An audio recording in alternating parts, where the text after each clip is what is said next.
Welcome back to my channel. So in this video I will tell you that how to know if Instagram account is opened in another device.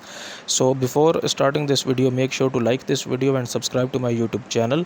So first of all, you need to open up Instagram application, and once the Instagram application is opened up, you need to tap on your profile image at the bottom right here. Just open it up, and this will open up your Instagram profile.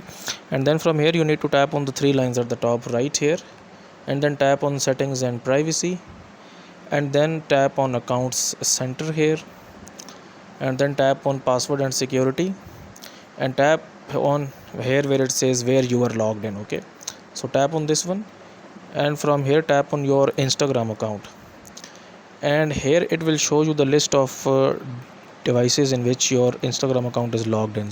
So right now here you can see that it is showing me the location, okay, and also the device name in which my account is logged in. So that's it for this video, guys. If you find it useful, kindly like this video and subscribe to my channel, and I will meet you in the next video.